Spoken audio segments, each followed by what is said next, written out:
Welcome to the Pro Bricky exclusive channel with Pro Bricky, otherwise known as Pro One Theologist, which we have a Pro One Theologist channel as well, for those interested in cults and religion and all that sort of stuff.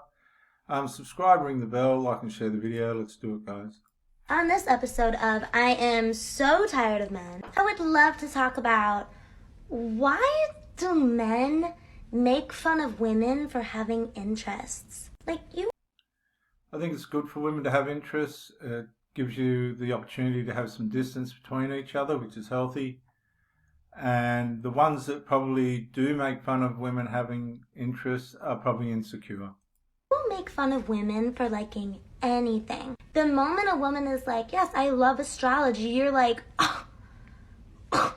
what the fuck? You like all that fake shit? Says the man who listens to Joe Rogan. You're like, oh, I love music. They're like, name every song. All of them, every one, or you don't really like music. Oh, you like wearing makeup? Cake face. Oh, you don't like wearing makeup? Pfft, you need some. Oh, you like breathing air? Pussy. No matter what, like people who are feminine or identify as women, like we can never win. I can't wear pink because it's too girly. And I can't wear dark colors because I look like I'm trying to be one of the guys. Shut the fuck up. Yeah, so you get these silly women that act stupid like that, but if they're getting some fun out of it, good luck to them. Subscribe, ring the bell, like and share the video, guys. Girls want to sleep around in their 20s and then at 30 run to a man, and but you've lost the things that men value by the time you're 30. You're no longer pure, you're no longer youthful. And so men are kind of tired of it, because what happens is they'll date the bad boys, the rappers, whatever, in their 20s, and then they hit 30. One guy thinks like this is his lucky ticket. This girl's super into him, but she just wants kids. And like she really feels like she's settled for him. She gets the kids and then half the time leaves. Girls want to sleep around in their 20s. Pretty true, isn't it? Far out, that's pretty confronting. Very good information there. Like, share, subscribe, ring the bell for more of these videos. When a guy is quiet, it's dangerous. He's either overthinking, angry, falling apart, tired of waiting, needs a hug. Tired of waiting, that's a good one, isn't it? When you need the woman to resolve something and she just fucking sits on it and you're going, please sort this out, please, and they just don't. Man, that really causes some severe damage to that wrecks relationships. Mind inside, or all of them. When a guy. So she's a pretty wise woman. Guys, like, share, and subscribe to the channel. Comment, leave comments too. They come in handy, the old comments. But at the end of the day, guys, we're all on our own. It doesn't matter what the situation is. We are a joke. We are an... Yeah. Here's the one thing people don't understand about recovering from divorce. Nobody's coming to save you. No one's gonna swoop in and fix everything and make it better or make it easier or make it all right. And guess what? They're not supposed to. After my divorce, I was seeking that. I just wanted things to be better. I just wanted things to be right again. I needed help. I felt so alone. I felt abandoned and I felt lost. So I thought if somebody could just come in and wave a magic wand and fix everything, life would be great. But that's not what this is about.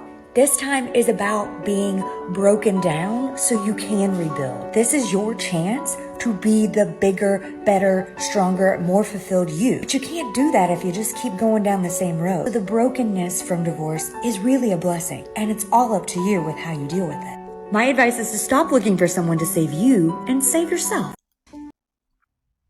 There's a lot of coaches out there, guys. Choose wisely. Subscribe, ring the bell, like and share. So I'm coaching this couple and it's hilarious. Their story is amazing. He said to his wife that he's not going to give her a divorce. The wife came to him and she was like, I am done being in this marriage. I just want to be single. I want to be free. And he goes, no, I'm not giving you a divorce. You have no justifiable reason whatsoever to want a divorce. Guys, I've had two of my wives say I'm not giving you a divorce. But fuck that. The behaviour I was putting up with, I got my divorce. I'm good to you. I adore you. We have children. We have a beautiful home. We have a business together. What is this about? So he says, I will give you a divorce when you do one thing. he said to her, I want you to heal whatever bullshit you have that's making you feel as you're feeling, that you're projecting those feelings onto me. We have an amazing life with a lot to be grateful for, and you are never in gratitude. You're always looking for the negative. You're always looking for the bullshit to pick on, and I've had it. I'm done. Now, I can't see where this coaching lady's sort of intervening here. She's probably just let this woman express herself. But just in the relationship I was with, the last relationship, without being too cruel or critical, we had an issue where I couldn't go to her place because her grown-up sons didn't like me. So I worked in with that for a while, to give her time to see more of what kind of a man I was and whether it was worth for her to step up and get some shit in order. And I give it, I don't know, 9 or 12 months and nothing. So, you know, I had to say to her, like, what's going to happen here? And she'd go, oh, so-and-so's not ready, or so-and-so's not ready. She was never going to, I don't think she was ever going to resolve it. And then there was a do coming up where she wanted all of us to go. And I said, I can't go because I've seen some of the performances that can go on, and I'm not going to put myself in a situation where I'm going to be humiliated by these people if they have a few drinks, or, you know, the issues just weren't resolved. And then I thought, well, hang on a sec. If you can send us to a fucking family turnout, then why can't we just sit at your place and sort this shit out? And then I thought, no. She's trying to put me in an environment where, number one, we'll be forced to be together, and number two, to see, right, like rolling the dice, what the outcome could be. But I've been around too long for that shit. And I thought, fuck this. This really isn't right, and it's not justifiable given the love and attention that she was shown, and it was a fucking lot. And I just went, oh, look, I'm sorry, I'm out. I'm really not playing these games. But it was after 9 or 12 months of dead set fucking grace and understanding and giving people room to breathe and sort out what their actual attitudes were. And their actual attitudes were fucking destructive. And when unresolved becomes more important than the health of the relationship, get out, guys. Get out. Let them sort themselves out with someone else. Because there really is better and healthier things to do than fuck around with interfering people within a relationship. With the nagging, I'm done with the bullshit. You have 3 beautiful children, we have a beautiful home, we have vacations, we go, we have fun together, and is it just fake? Are you faking it every single time we hang out with friends and we're having a good time and people come over and family come over? Is that all fake to you? Are you willing to give all of that up? Because trust me, honey, if you give all of that up, do you really want to be some, you know, single mom living with 3 kids in a condo? Because I'm not giving you this house. He went at her like a king. He was like, you want to divorce me? I hope you lawyer up, sweetheart, because I'm not going down without a fight. And she was like, you know what? I saw this life coach on Facebook that I was thinking of maybe going to. Well, you should. He goes, you know what? I'm even going to pay for it for you. So he gets in touch with me. He tells wife to get in touch with me. They get in touch with me. Pretty good fucking story, this one. Together, blah, blah, blah. He says, I want you to help my wife heal whatever it is that she brought into this marriage for the last 22 years that has her so negative. And so that's what we're helping her with. And you know what? It's been amazing. She's 3 weeks in to the coaching. This is not the first time that I've coached people with the same exact issue. And in her case, it had to do with what she saw at home with her own parents, what was modeled. The father was a total grump and the mother was a total nag. And so if she's not constantly nagging and he's not constantly grumpy, she doesn't know what the hell she's doing with herself. So she had inner child work to do. So she's doing that with me. We're healing her inner child, and she's showing up wonderfully in her marriage now. Isn't that fantastic? And guys, let me just say, a lot of these women are so used to being fucking abused and mistreated that when they come into a peaceful environment excuse me, guys. It's sometimes difficult for them to comprehend. And what you'll find is they begin to fall apart and they need to retreat back to their default, which is the place in which they go to feel comfortable and safe. Some people in a peaceful environment don't feel safe. But if you put somebody like a girl into a peaceful, healthy, masculine environment where they are safe and where you're understanding and caring and, you know, able to entertain them in all and most facets, and you need a little bit in return from them, like fixing something or resolving something, and they don't want to do it, then honestly, guys, you're dealing with an ingenuous person. They're not genuine, and they really don't want to fix anything, and they're happy to fucking string you along while they're getting all the goodies.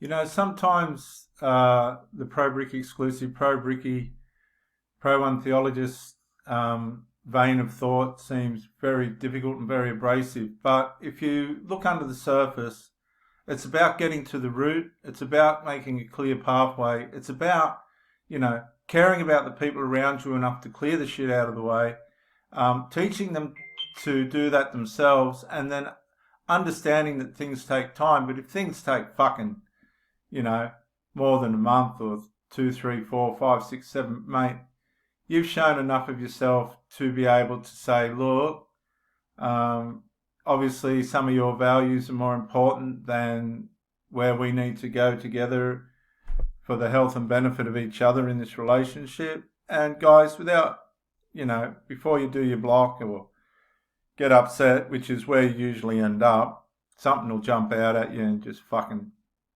ruin everything. You're better off letting things go and just saying, look, I'm beat, or, you know, you'd be better off without me. Obviously, you've got different values and some things that aren't healthy for me are more important to you. And, mate, just let things go. Honestly, sometimes that's the best way. Guys, we're going to finish with this one. I hope you're all well. I hope you see the health in what's going on here. I hope you're learning stuff. Subscribe, ring the bell, like and share the video, and let's see what the last one is. Some of the best advice I ever received was from the psychiatrist doctor that had 40 years experience. This is during the peak of my legal battles. He said, if you ever get involved with someone else again, make sure of 2 things. 1, you don't just take their word. This is in regard to any divorced person, so it applies to men and women. You go pay that small fee to get those public records, and you read out about that divorce from both sides. So something negative's obviously happened to her. Second piece of advice, never marry a man that's less educated than you. And never marry a fucking woman that's less educated than you then. But, you know, I suppose there's some wisdom in that. It's hard not to be careful. It's hard not to waste time, particularly when you've bonded to somebody and you've relied on them and they've relied on you to move forward in a healthy way. But 9 times out of 10, guys, these people are going to crash around you. They're just not going to step up when they're supposed to. It doesn't mean they're bad people or anything like that. It just means that, you know, they've got values that are more important to you, even if they're dysfunctional or harmful.